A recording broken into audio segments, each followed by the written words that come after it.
মোৰ প্ৰিয় দেশবাসী নমস্কাৰ মন কী বাতলৈ পুনৰ আপোনালোকক স্বাগতম বিশ্বস্তৰত এই মাৰ্চ মাহটো আলোড়নেৰে ভৰা আমাৰ সকলোৰে মনত আছে বিগত সময়ত কোভিডৰ বাবে সমগ্ৰ বিশ্বই দীঘলীয়া সময় বিভিন্ন সমস্যাৰে পাৰ কৰিছিল আমি সকলোৱে অপেক্ষা কৰিছিলোঁ যে কৰোনাৰ সংকটকাল পাৰ কৰাৰ পাছত বিশ্বই শিৰ নত কৰি প্ৰগতিৰ দিশে আগবাঢ়িব কিন্তু বিশ্বৰ বিভিন্ন প্ৰান্তত একেৰাহে যুদ্ধ আৰু সংঘৰ্ষৰ পৰিৱেশ বিৰাজ কৰিছে বৰ্তমান আমাৰ কাষতেই এমাহ ধৰি ভীষণ যুদ্ধ চলি আছে আমাৰ লাখ লাখ পৰিয়ালৰ বহু সম্পৰ্কীয়ই এই দেশসমূহত বাস কৰে বিশেষকৈ উপসাগৰীয় দেশসমূহত কৰ্মৰত মই উপসাগৰীয় দেশসমূহৰ ওচৰত কৃতজ্ঞ যে এনে 1 কোটিৰো অধিক ভাৰতীয়ক তেওঁলোকে সকলো ধৰণেৰে সহায় কৰিছে বন্ধুসকল যুদ্ধ হৈ থকা অঞ্চলসমূহ আমাৰ আৱশ্যকীয় শক্তিৰ বৃহৎ কেন্দ্ৰ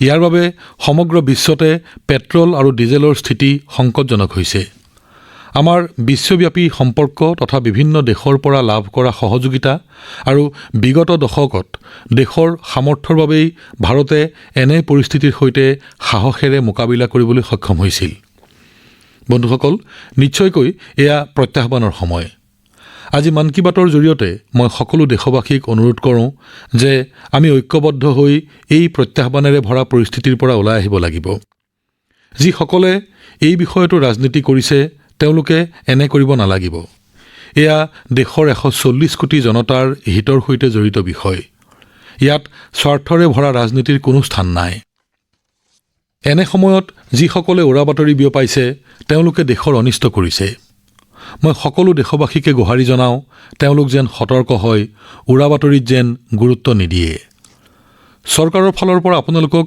যিসমূহ তথ্য প্ৰেৰণ কৰা হৈছে সেইসমূহ বিশ্বাস কৰিহে যিকোনো পদক্ষেপ ল'ব প্ৰতিবাৰৰ দৰে এইবাৰো মই বিশ্বাস কৰোঁ যে যিদৰে দেশৰ 140 কোটি দেশবাসীৰ সহযোগত আমি পুৰণি সংকটক পৰাভূত কৰিছিলোঁ এইবাৰো আমি সকলোৱে মিলি এই কঠিন পৰিস্থিতিৰ পৰা ওলাই আহিব পাৰিম প্ৰিয় দেশবাসী ভাৰতৰ শক্তি ইয়াৰ কোটি কোটি জনতাৰ সৈতে নিহিত হৈ আছে আজি মন কী বাতত এনে এক প্ৰয়াসৰ বিষয়ে ক'ব খুজিছোঁ এই প্ৰয়াসে দেশবাসীৰ যোগদানৰ ভাৱনা প্ৰতিফলিত কৰিছে এই প্ৰয়াস হ'ল জ্ঞান ভাৰতম সাৰ্ভে যাৰ সম্পৰ্ক আমাৰ মহান সংস্কৃতি আৰু সমৃদ্ধ পৰম্পৰাৰ সৈতে আছে ইয়াৰ উদ্দেশ্য দেশত উপলব্ধ মেনুস্ক্ৰিপ্টছ অৰ্থাৎ প্ৰাচীন পাণ্ডুলিপিৰ বিষয়ে তথ্য জমা কৰা এই অভিযানৰ সৈতে জড়িত হ'ব পৰা এক মাধ্যম হ'ল জ্ঞান ভাৰতম এপ আপোনাৰ ওচৰত যদি এনে কোনো পাণ্ডুলিপি আছে বা এই বিষয়ত কোনো তথ্য আছে তেন্তে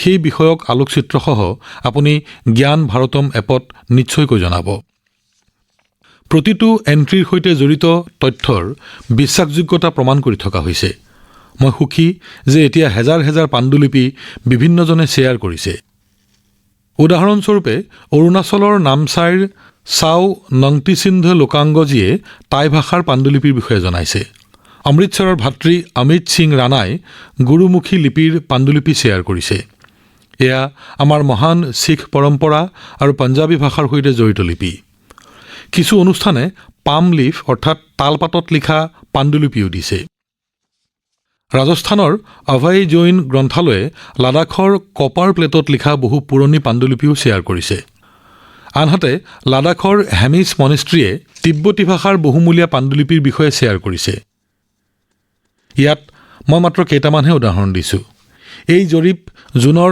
মধ্যভাগলৈকে হ'ব আপোনালোক সকলোকে মই অনুৰোধ কৰোঁ যে আপোনাৰ সংস্কৃতিৰ সৈতে জড়িত এনে তথ্য আপুনি নিশ্চয়কৈ শ্বেয়াৰ কৰক মোৰ প্ৰিয় দেশবাসী ভাৰত বিশ্বৰ সকলোতকৈ বৃহৎ যুৱ দেশ দেশৰ যুৱশক্তি যেতিয়া ৰাষ্ট্ৰ নিৰ্মাণত জড়িত হয় তেতিয়া সেয়া এক ডাঙৰ উপকাৰ ৰাষ্ট্ৰ নিৰ্মাণৰ এই দায়িত্ব পালনত এক ডাঙৰ ভূমিকা লৈছে মোৰ যুৱ ভাৰত অৰ্থাৎ মাই ভাৰত সংগঠনে এই সংগঠনে দেশৰ যুৱক যুৱতীসকলক বিভিন্ন ধনাত্মক গতিবিধিৰে জড়িত কৰিছে অলপতে মাই ভাৰতৰ দ্বাৰা বাজেট কুৱেষ্টৰ আয়োজন কৰা হৈছিল ইয়াৰ উদ্দেশ্য আছিল দেশৰ যুৱক যুৱতীসকলক বাজেট প্ৰক্ৰিয়া তথা নীতি নিৰ্মাণৰ সৈতে জড়িত কৰা ইয়াৰ সৈতে জড়িত কুইজ প্ৰতিযোগিতাত প্ৰায় 12 লাখ যুৱক যুৱতীয়ে ভাগ লৈছিল ইয়াৰ পাছতেই প্ৰায় 1,60,000 প্ৰতিযোগীক প্ৰবন্ধ প্ৰতিযোগিতাৰ বাবে নিৰ্বাচন কৰা হৈছিল।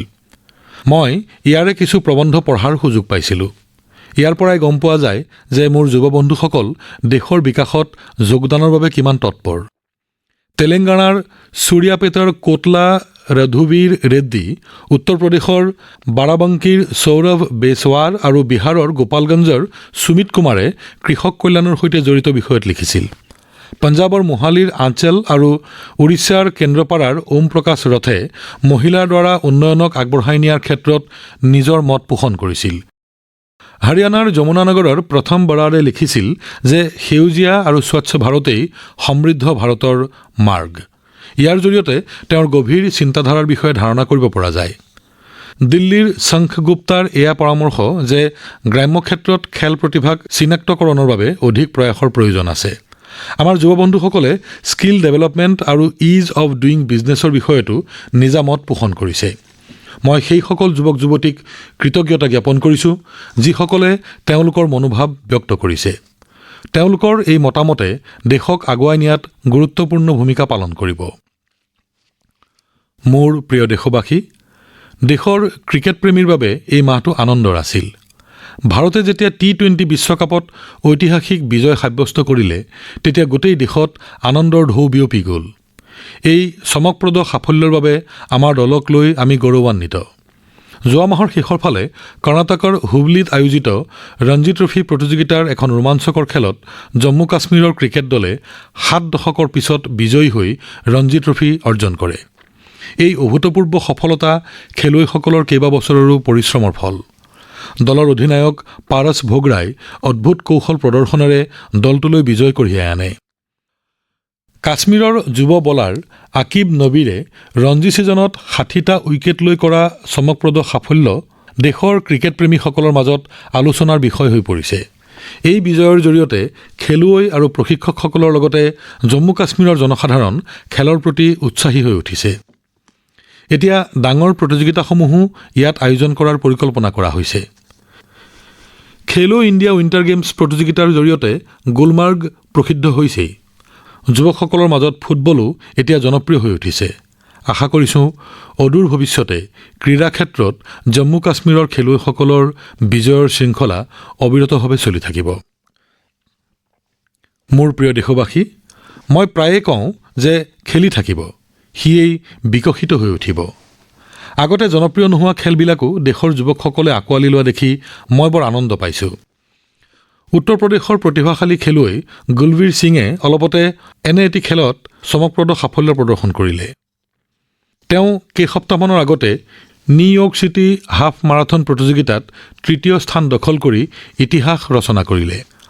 এঘণ্টাতকৈও কম সময়ত হাফ মাৰাথন সম্পূৰ্ণ কৰা তেওঁই প্ৰথম ভাৰতীয় খেলুৱৈ। স্কোৱাছ খেলুৱৈ অনাহত সিঙে স্কোৱাছ অন ফায়াৰ মুকলি প্ৰতিযোগিতাত বিজয়ী হৈ আন্তঃৰাষ্ট্ৰীয় খ্যাতি লাভ কৰে। এই বিজয়ৰ জৰিয়তে কেৱল 17 বছৰীয়া অনাহত সিং PSA ৱৰ্ল্ড ৰেংকিঙৰ শীৰ্ষ 20টা স্থানৰ ভিতৰত থকা আটাইতকৈ কম বয়সৰ মহিলা এছীয় খেলুৱৈ হৈ উঠিল। যোৱা 8 মাৰ্চত নাৰী দিৱস উপলক্ষে আয়োজিত অস্মিতা এথলেটিক্স লীগ নামৰ ক্ৰীড়া প্ৰতিযোগিতাত প্ৰায় 2 লাখ মহিলা খেলুৱৈয়ে অংশগ্ৰহণ কৰিছিল। দেশৰ ক্ৰীড়া ক্ষেত্ৰত হোৱা পৰিৱৰ্তনত নাৰী শক্তিৰ এই অংশগ্ৰহণ দেখি মই আনন্দিত হৈছোঁ।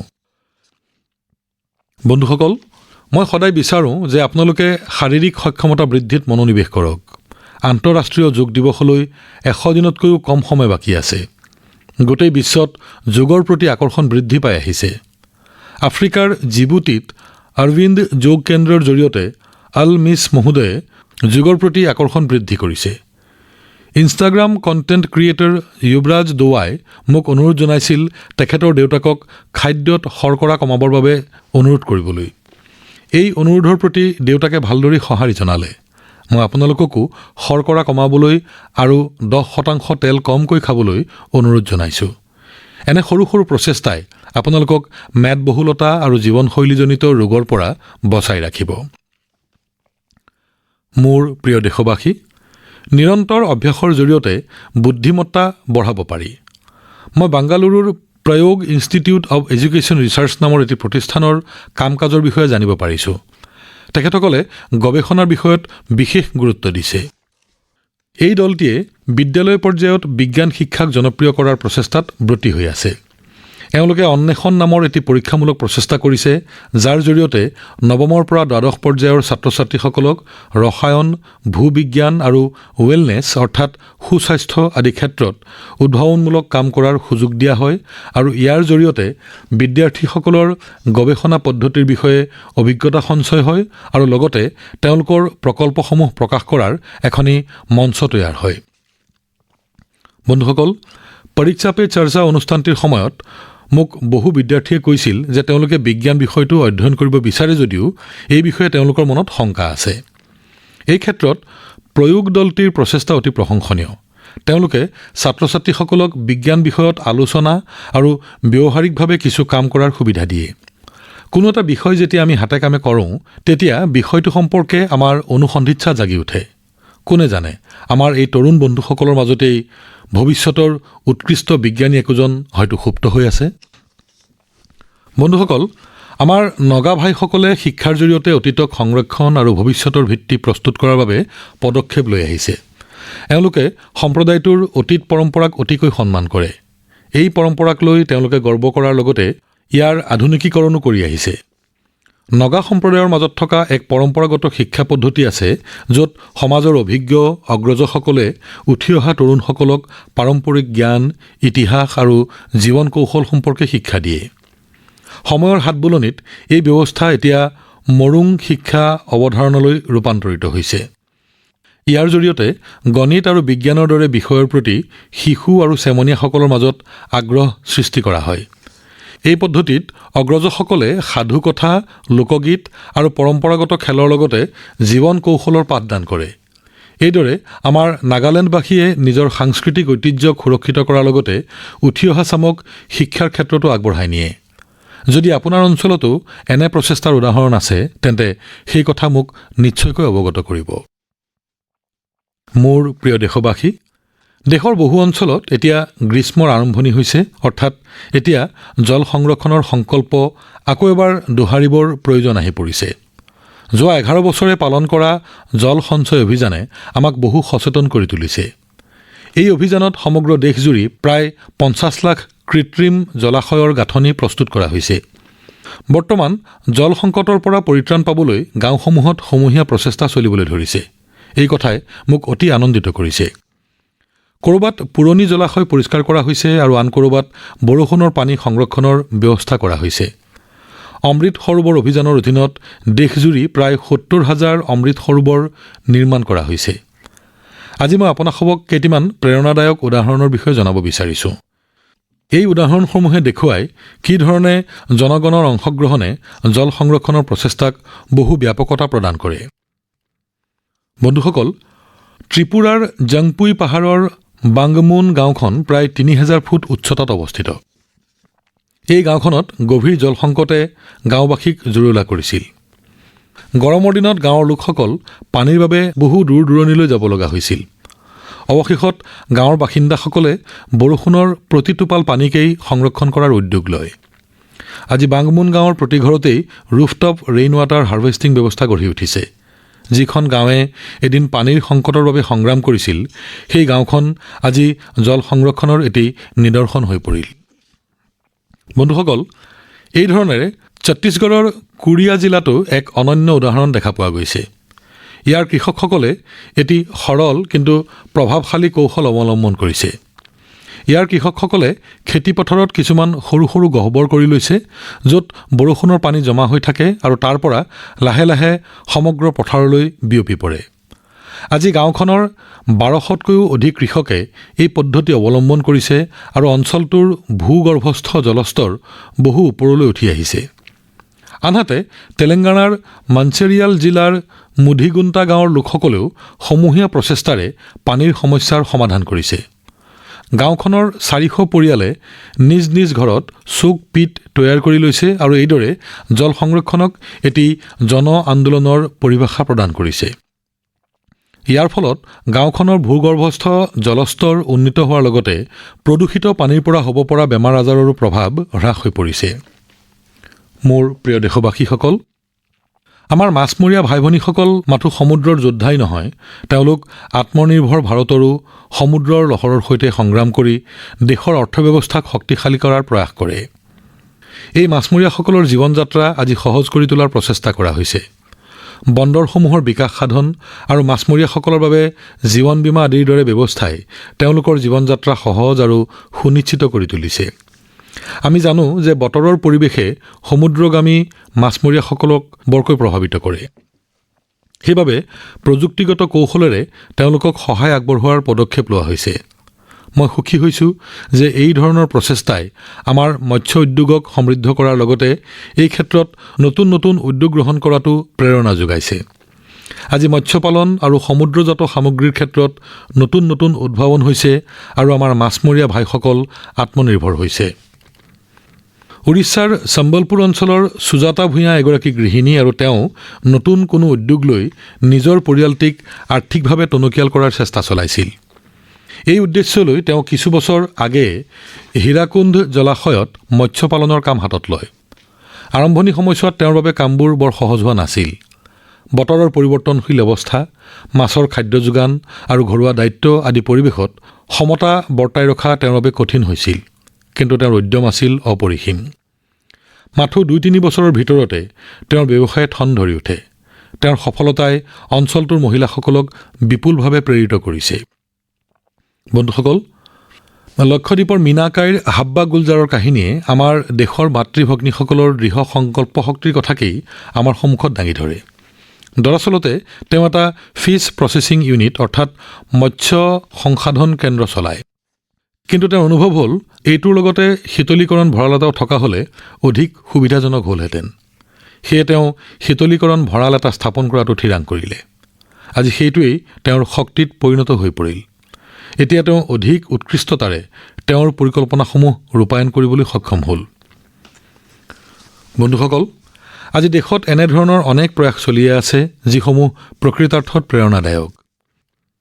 বেলগাৱীৰ শিৱলিংগ সতপ্পা হুদ্দাৰে পৰম্পৰাগত কৃষি পদ্ধতি পৰিত্যাগ কৰি বেলেগ এটা পথ গ্ৰহণ কৰিলে। ইয়াৰ বাবে তেওঁ এখন পণ্ড ফাৰ্ম অৰ্থাৎ পুখুৰী উদ্যান নিৰ্মাণ কৰিলে। যাৱতীয় প্ৰশিক্ষণো তেওঁ গ্ৰহণ কৰিলে। এতিয়া তেওঁ পুখুৰীত উৎপাদিত মাছ বিক্ৰীৰ জৰিয়তে সন্তোষজনক অৰ্থ উপাৰ্জন কৰি আছে। বহুতে আকৌ সাগৰীয় শেলাইৰ চাহিদালৈ লক্ষ্য ৰাখি চিউইড বা সাগৰীয় শেলাইৰ খেতি কৰিবলৈ লৈছে। ইয়াৰ পৰা তেওঁলোকে প্ৰচুৰ অৰ্থ উপাৰ্জনো কৰিছে। মৎস্যপালন খণ্ডৰ সৈতে জড়িত সকলোকে মই পুনৰবাৰ শলাগ লৈছোঁ। আমাৰ অৰ্থনীতি শক্তিশালী কৰিবলৈ লোৱা তেওঁলোকৰ এই প্ৰয়াস সঁচাকৈয়ে অতি প্ৰশংসনীয়। মোৰ প্ৰিয় দেশবাসী, সমাজখনে যেতিয়া অগ্ৰগতি লাভ কৰে, সৰু সৰু প্ৰচেষ্টাবোৰেও এই ক্ষেত্ৰত অৰিহণা যোগায় আৰু পৰিৱৰ্তনৰ এক শক্তিশালী ভেটি গঢ়ি তোলে। আমাৰ দেশৰ বিভিন্ন অঞ্চলত এনে অনেক উদাহৰণ দেখিবলৈ পোৱা যায় আৰু এইসমূহৰ পৰা আমি এনেধৰণৰ শিক্ষাই লাভ কৰোঁ। অলপতে উত্তৰ প্ৰদেশৰ বাৰাণসীত এক প্ৰেৰণাদায়ক প্ৰয়াস দেখিবলৈ পোৱা গ'ল। তাত এঘণ্টাৰ ভিতৰত 2,51,000 গছপুলি ৰোপণ কৰা হ'ল আৰু ই গিনিজ ৱৰ্ল্ড ৰেকৰ্ডত এক নতুন অভিলেখৰ সূচনা কৰিলে। কেইবা হাজাৰ মানুহে একগোট হৈ এই কাৰ্য সম্পাদন কৰিলে, যিটো স্বৰূপাৰ্থত এক উল্লেখনীয় কথা। ছাত্ৰ, যুৱক, স্বেচ্ছাসেৱী সংগঠন, বিভিন্ন সংস্থা সকলোৱে মিলি এই কাৰ্য সম্ভৱপৰ কৰি তুলিলে। এক পেড় মা কে নাম অভিযানৰ সময়তো জন অংশগ্ৰহণৰ এনে দৃষ্টান্ত দেখিবলৈ পোৱা গৈছিল। এই অভিযানৰ কালছোৱাত সমগ্ৰ দেশতে কোটি কোটি গছপুলি ৰোপণ কৰা হৈছিল। বন্ধুসকল, নাগালেণ্ডৰ চিজামি গাঁৱৰ পৰাও এক প্ৰেৰণাদায়ক প্ৰয়াসৰ বতৰা লাভ কৰা হৈছে। চিজামি গাঁৱৰ মহিলাসকলে 150তকৈও অধিক প্ৰজাতিৰ পাৰম্পৰিক শস্যৰ বীজ সুৰক্ষিতভাৱে সংৰক্ষণ কৰিছে। গাঁৱৰ মহিলাসকলে পৰিচালনা কৰা এটা সমূহীয়া বীজ বেংকত এই বীজখিনি সংৰক্ষিত কৰি ৰখা হৈছে। এইসমূহৰ ভিতৰত চাউল, জোৱাৰ, মাকৈ, দাইল, শাক পাচলিৰ বীজকে ধৰি বিভিন্ন প্ৰকাৰৰ বনৌষধিৰ বীজো আছে। এয়া এনে এক প্ৰয়াস য'ত জ্ঞান সুৰক্ষিত হৈছে, পৰম্পৰা জীৱিত হৈছে আৰু ভৱিষ্যত প্ৰজন্মৰ বাবে যিয়ে এক সুদৃঢ় ভেটি তৈয়াৰ কৰিছে। বন্ধুসকল, জলবায়ু পৰিৱৰ্তনে বিশ্বত এক প্ৰত্যাহ্বানৰ সৃষ্টি কৰিছে। এনেধৰণৰ প্ৰয়াসে আমাক সোঁৱৰায় যে সন্মুখত প্ৰত্যাহ্বান থাকিলেও সমাধান কেতিয়াও দূৰৈত নহয়। কেতিয়াবা পাৰম্পৰিক জ্ঞান আৰু সমূহীয়া প্ৰচেষ্টাই আমাক এক শক্তিশালী পথৰ সন্ধান দিয়ে। মোৰ প্ৰিয় দেশবাসী, আজি দেশৰ সৰু বৰ নগৰসমূহলৈ গ'লে আপোনালোকে নিশ্চয় এক পৰিৱৰ্তন লক্ষ্য কৰিব। ঘৰৰ ছাদত এতিয়া আপোনালোকে সৰু ডাঙৰ অনেক সৌৰ পেনেল লক্ষ্য কৰিব। কিছুদিন আগলৈকে দুই এটা ঘৰৰ ওপৰতহে সৌৰ পেনেল দেখিবলৈ পোৱা গৈছিল। কিন্তু এতিয়া PM সূৰ্যঘৰ মুফ্ত বিজলী যোজনাৰ প্ৰভাৱ দেশৰ চুকে কোণে দেখিবলৈ পোৱা গৈছে। এই আঁচনিৰ প্ৰভাৱতে গুজৰাটৰ সুৰেন্দ্ৰনগৰৰ পায়েল মুঞ্জপাৰাৰ জীৱনলৈ এক অভাৱনীয় পৰিৱৰ্তন আহিল। তেওঁ সূৰ্য পেহেল আঁচনিৰ অধীনত সৌৰশক্তি প্ৰযুক্তিৰ এটা প্ৰশিক্ষণ গ্ৰহণ কৰিলে আৰু 4 মহীয়া সোলাৰ PV টেকনিচিয়ান অৰ্থাৎ সৌৰ PV কাৰিকৰৰ পাঠ্যক্ৰম সমাপ্ত কৰিলে। এতিয়া তেওঁ দক্ষ সৌৰশক্তি উদ্যমীৰূপে সুকীয়া পৰিচয় লাভ কৰিলে। এতিয়া তেওঁ আশপাশৰ এলেকাসমূহত সৌৰ পেনেল সংস্থাপনৰ কাম কৰে আৰু মাহেকত কেইবা হাজাৰো টকা উপাৰ্জন কৰে। বন্ধুসকল, মিৰাটৰ অৰুণ কুমাৰো নিজ অঞ্চলত শক্তিদাতাৰূপে পৰিচিত। অলপতে দিল্লীৰ এক অনুষ্ঠানত অৰুণ কুমাৰে ভাগ লৈ নিজৰ অনুভৱ ব্যক্ত কৰিছিল। তেওঁ কৈছিল যে তেওঁ বিদ্যুতৰ খৰচ কমোৱাই নহয়, ৰাহি হোৱা বিদ্যুৎ বিক্ৰী কৰিবলৈও সক্ষম হৈছে। বন্ধুসকল, জয়পুৰৰ মুৰলীধৰৰ অভিজ্ঞতা আকৌ এনেধৰণৰ। আগেয়ে তেওঁ খেতিপথাৰত ডিজেল চালিত পাম্প ব্যৱহাৰ কৰিছিল আৰু ইয়াৰ বাবে বছৰেকীয়া ব্যয়ো যথেষ্ট হৈছিল। কিন্তু যেতিয়াই তেওঁ সৌৰ পাম্প ব্যৱহাৰ কৰিবলৈ ল'লে, তেতিয়াই তেওঁৰ খেতিৰ পদ্ধতিৰো পৰিৱৰ্তন ঘটিল। এতিয়া তেওঁ ইন্ধনৰ চিন্তা কৰিব নালাগে, শস্য সময়মতে সিঁচিব পাৰে, চপাবও পাৰে। ইয়াৰ বাবে তেওঁৰ আয়ো আগতকৈ বৃদ্ধি পাইছে। বন্ধুসকল, PM সূৰ্যঘৰ মুফ্ত বিজলী যোজনাৰ লাভ উত্তৰ পূবৰ অঞ্চলসমূহতো দেখা পোৱা গৈছে। ত্ৰিপুৰাৰ ৰিয়াং জনজাতি বসতিপ্ৰধান গাঁওসমূহত বিদ্যুতৰ সমস্যা আছিল। এতিয়া সৌৰ মিনি গ্ৰিডৰ জৰিয়তে ঘৰসমূহত বিজুলী যোগান অব্যাহত আছে। সন্ধিয়াৰ পাছতো ল'ৰা ছোৱালীয়ে এতিয়া তাত পঢ়া শুনা কৰিবলৈ সক্ষম হৈছে। মানুহে মোবাইল চাৰ্জ কৰিব পাৰিছে। গাঁৱৰ সামাজিক জীৱনলৈও পৰিৱৰ্তন আহিছে। বন্ধুসকল, দেশত সৌৰশক্তি বিপ্লৱৰ এনে আৰু অনেক উদাহৰণ আছে। আপুনিও এই বিপ্লৱৰ সৈতে জড়িত হওক আৰু আনকো জড়িত কৰাওক। মোৰ প্ৰিয় দেশবাসী, মন কী বাতৰ বাবে প্ৰতিমাহেই দেশৰ ভিন্ন প্ৰান্তৰ পৰা মই অনেক বাৰ্তা লাভ কৰোঁ। এই বাৰ্তাবোৰৰ পৰা এটা কথাই প্ৰতীয়মান হয় যে দূৰ দূৰান্তত থাকিও জনগণে কিমান মনোযোগেৰে এই অনুষ্ঠানটো শুনে। যেতিয়া মই আপোনালোকৰ পৰামৰ্শসমূহ পঢ়োঁ, তেতিয়া মোৰ এনে লাগে যেন এইটো এটা অনুষ্ঠান নহয়, ই আমাৰ সকলোৰে মনৰ সংবাদহে। আপোনালোকৰ বিচাৰধাৰা, আপোনালোকৰ অনুভৱে এই অনুষ্ঠানটোক সদায় অধিক উৎকৃষ্ট হোৱাত প্ৰেৰণা যোগাই আহিছে। আপোনালোকেও নিজৰ চৌপাশৰ প্ৰেৰণাদায়ক বাৰ্তাসমূহ এইদৰেই যাতে প্ৰেৰণ কৰি থাকে। কি ঠিক, আপোনাৰ এটা সৰু প্ৰচেষ্টাই অন্য এজনৰ জীৱনলৈ কিজানি এক বৃহৎ পৰিৱৰ্তন লৈ আহেই, কাৰোবাক আগবাঢ়ি যোৱাত কিজানি নতুন শক্তি প্ৰদান কৰেই। আৰু এয়াই হ'ল ৰেডিঅ'ৰ প্ৰকৃত শক্তি। ৰেডিঅ'ই দেশৰ বিভিন্ন প্ৰান্তৰ চুকে কোণে থকা লোকসকলক এক চিন্তা, এক ভাৱনা আৰু এক উদ্দেশ্যৰে সংযুক্ত কৰিছে। আমাক আগবাঢ়ি যোৱাত শক্তি প্ৰদান কৰা কিছুসংখ্যক প্ৰেৰণাদায়ক ব্যক্তিৰ কথাৰে আৰু কিছুসংখ্যক নতুন প্ৰয়াসৰ কথাৰে অহা মাহত পুনৰ লগ হ'ম। তেতিয়ালৈকে আপুনি নিজৰ তথা পৰিয়ালৰ প্ৰতি মনোযোগ দিয়ক, সুস্থ থাকক, সুখী হৈ থাকক। অশেষ ধন্যবাদ।